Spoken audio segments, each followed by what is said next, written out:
భారతదేశ స్వతంత్రం వచ్చిన కాంచెలి ఉమ్మడి రాష్ట్ర ఆంధ్రప్రదేశ్ అయితే కానీ తెలంగాణ ప్రభుత్వంలో అయితే కానీ యాదవులు లేకుండా మంత్రివర్గం లేదు.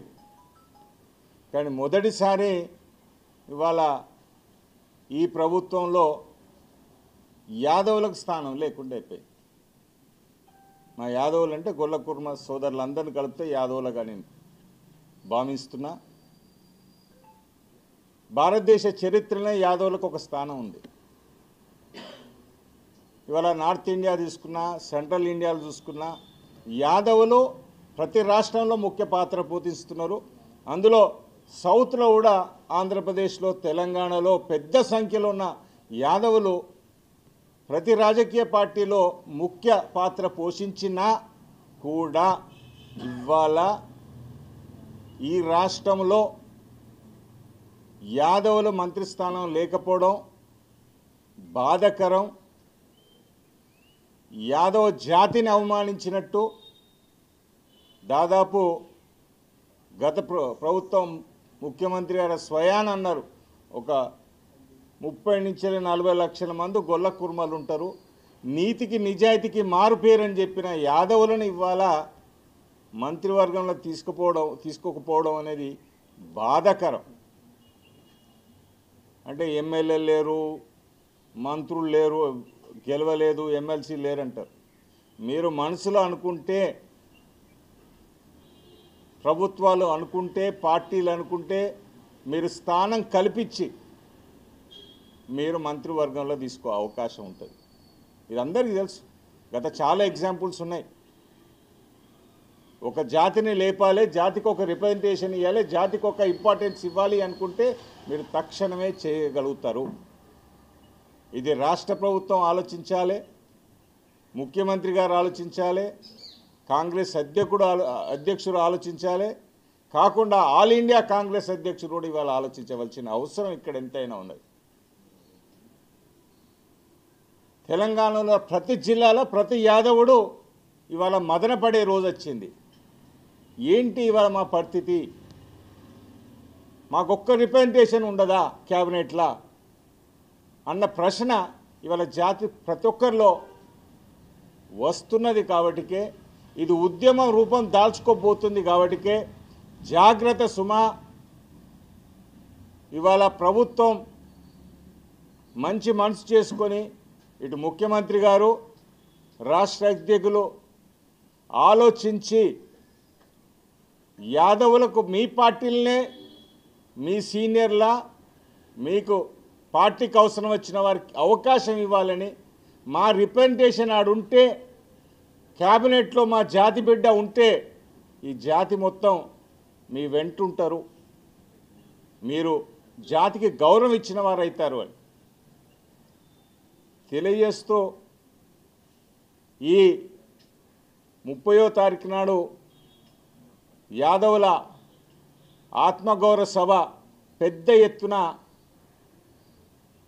ఇందిరా పార్క్, ధర్నా చౌక్లో జరుపుకోబోతున్నాం.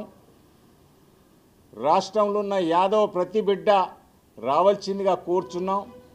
సభ ఇవాళ ఆత్మగౌరవ సభ అంటే మన సభ, మన ఉనికిని తెలియజేసే సభ.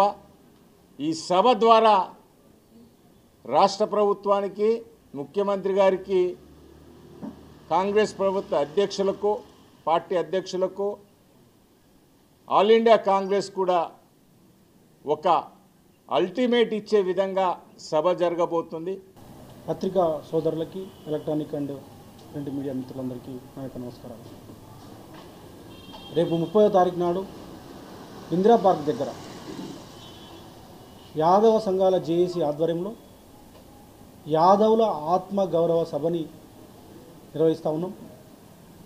ఈ సభని జయప్రదం చేయాల్సిందిగా ఉమ్మడి వరంగల్ జిల్లా కుర్మ యాదవ మిత్రులకి మరి విజ్ఞప్తి చేస్తూ ఉన్నాం. మీరందరూ కూడా వందలాదిగా వేలాదిగా తరలి రావాలని చెప్పేసి కోరుతూ ఉన్నాం. ఇలా చాలా దురదృష్టకరం. కాంగ్రెస్ పార్టీ ఈరోజు క్యాబినెట్ ఏర్పాటు చేసుకొని 2 సంవత్సరాల తర్వాత మళ్ళీ విస్తరించుకొని ఇవాళ యాదవ కురుమలకి క్యాబినెట్లో బెర్త్ లేకుండా చేయడం అనేది అత్యంత దుర్మార్గము, హేయమైన చర్య. ఇదందరూ కూడా యాదవ కురుమలందరూ కూడా ఆలోచించాల్సిన అవసరము, సభ్య సమాజము ఆలోచించాల్సిన అవసరం ఉన్నది. ఎందుకంటే మీ అందరికీ తెలుసు, యాదవ కురుమల చరిత్ర దేశంలో ప్రపంచంలో అతి గొప్ప సంస్కృతి చరిత్ర కలిగినటువంటి ఒక జాతి. భగవద్గీతని ఈ హిందూ మతానికి అప్పచెప్పినటువంటి గొప్ప శాస్త్రవేత్త, రాజు, దేవుడు అయినటువంటి శ్రీకృష్ణుడు జన్మించినటువంటి జాతి యాదవ జాతి. వేలాది సంవత్సరాలుగా ఈ దేశాన్ని పాలించేటువంటి పాలకులు యాదవులు. దేవగిరి కావచ్చు, కాకతీయ సామ్రాజ్యం కావచ్చు, గోల్కొండ కావచ్చు, ఇట్లా చెప్పుకుంటూ పోతే అనేక గొప్ప చరిత్ర ఉన్నటువంటి యాదవ జాతి ఇలా క్యాబినెట్లో చోటు లేకపోవడం, ఆ క్యాబినెట్లో చోటు కోసము మేము దేవీరించడం అంటే ఇది చాలా దురదృష్టకరమైన విషయం అని సందర్భంగా చెప్తా ఉన్నాం. అందుకోసమే కాంగ్రెస్ పార్టీ ఈ చర్యలకు నిరసనగా రేపు 30వ తారీఖు నాడు యాదవుల ఆత్మగౌరవ సభని ఏర్పాటు చేయడం జరిగింది. అన్ని సంఘాలు, అది అఖిల భారత యాదవ సంఘం కావచ్చు, యాదవ కుల పోరాట సంఘం కావచ్చు, అన్ని సంఘాలు ఈ తెలంగాణ ప్రాంతంలో ఎన్ని సంఘాలను యాదవ సంఘాలు వాటన్నింటినీ ఐక్యం చేస్తూ యాదవ సంఘాల జేఏసీ ఆధ్వర్యంలో ఈ కార్యక్రమం ఏర్పాటు చేసినాం. దీన్ని జయప్రదం చేయాలని అందరికీ విజ్ఞప్తి చేస్తూ ఉన్నాం. ఇమీడియట్గా క్యాబినెట్లోకి తీసుకోవాలి. అట్లాగే జనదమాషా ప్రకారము నామినేటెడ్ పోస్టుల్లో అది ఎమ్మెల్సీ కావచ్చు, కార్పొరేషన్ చైర్మన్ కావచ్చు, కుర్మ యాదవులకు ఇవ్వాలి. గతంలో గొర్రెల పంపిణీ ఏదైతే గత ప్రభుత్వం చేసిందో కేసీఆర్ గారి ప్రభుత్వము మొదటి విడత కంప్లీట్ అయింది. రెండో విడత మేము 2 లక్షల రూపాయలు ఇస్తామని చెప్పేసి రేవంత్ రెడ్డి గారు మరి ఆ రోజు కాంగ్రెస్ పార్టీ మరి కుర్మ యాదవులకు హామీ ఇవ్వడం జరిగింది. దాన్ని వాళ్ళు ఫుల్ఫిల్ చేయాలని చెప్పేసి అందుకోసము 2వ దశ గొర్రెల పంపిణీ కార్యక్రమాన్ని వెంటనే చేపట్టాలని చెప్పేసి మేము డిమాండ్ చేస్తూ ఉన్నాము. అదేవిధంగా ఇవాళ ఈ రాష్ట్రంలో కామారెడ్డి డిక్లరేషన్లో భాగంగా మేము యాదవులుగా ఉన్నాము, బీసీలుగా కూడా ఉన్నాము. కామారెడ్డి డిక్లరేషన్లో భాగంగా స్థానిక సంస్థల్లో విద్యా ఉద్యోగ రంగాల్లో 42% బీసీలకు రిజర్వేషన్ ఇస్తామని చెప్పేసి కాంగ్రెస్ పార్టీ హామీ ఇచ్చింది. మరి తూతూ మంత్రంగా మరి కులగణన చేపట్టి గతంలో సమగ్ర కుటుంబ సర్వే ద్వారా కేసీఆర్ గారు ముస్లింలకు సంబంధం లేకుండా, ముస్లింలు ఇంక్లూడ్ కాకుండా బీసీల జనాభా 52% ఉన్నది సమగ్ర కుటుంబ సర్వే ద్వారా. కానీ రేవంత్ రెడ్డి గారి కులగణన ద్వారా బీసీల జనాభాని 46% తగ్గించింది. ముస్లింలను కలిపి 56 అంటున్నది. ముస్లింలకు సంబంధం లేకుండా మేము 52 ఉన్నాం. అది కేసీఆర్ గారి సమగ్ర కుటుంబ సర్వే. అంటే 5% బీసీలకు తగ్గించడం జరిగింది. తగ్గించి దాన్ని ఢిల్లీకి పంపించి బిల్లు ఆమోదిస్తున్నా అని చెప్పేసి పెద్ద ఎత్తున సీట్లు పంచుకొని ప్రచారం చేసి పటాకులు కొట్టుకొని మరి ఢిల్లీకి పంపిస్తున్నాము, తాంబూలం ఇచ్చాము, తన్నుకు సావండి అన్నట్లుగా ఆపరేషన్ సక్సెస్, పేషెంట్ డెడ్. తీరా ఏం జరిగిందిరా అంటే బీసీలకు రిజర్వేషన్ రాలేదు. నిన్న మాట్లాడతాడు పీసీసీ అధ్యక్షులు, మేము పార్టీ ద్వారా 42% ఇస్తామని చెప్పేసి మాట్లాడతారు. మీరు పార్టీ ద్వారా ఇస్తామని చెప్పలేదు మిత్రమా. రేవంత్ రెడ్డి గారు మీరు పార్టీ ద్వారా ఇస్తామని చెప్పలేదు. మీరు స్వయంగా అధికారంలోకి రాగానే 6 నెలలలోపు కులగణన చేసి మేమే ఇస్తామని చెప్పిండు. ఇప్పుడేమో ఢిల్లీ ఇస్తుంది, రాజ్యాంగ సవరణ చేయాలని చెప్తా ఉన్నాం. కాబట్టి మేము డిమాండ్ చేస్తూ ఉన్నాము, 42% విద్యా ఉద్యోగ రంగాల్లో స్థానిక సంస్థలు రిజర్వేషన్ ఇవ్వాలి. ఇంకొక మాట, చివరి మాట, యాదవులకి మంత్రివర్గంలు ఇవ్వాలి. మా యాదవులతో పాటు ఇలా బీసీలుగా ఉన్నాం, మేము 52% ఉన్నాం. 52% అంటే మాకు దాదాపుగా 10 మంది, కనీసం 9 మంది మంత్రివర్గంలో మేము ఉండాలి. ఇలా 3 ఉన్నారు.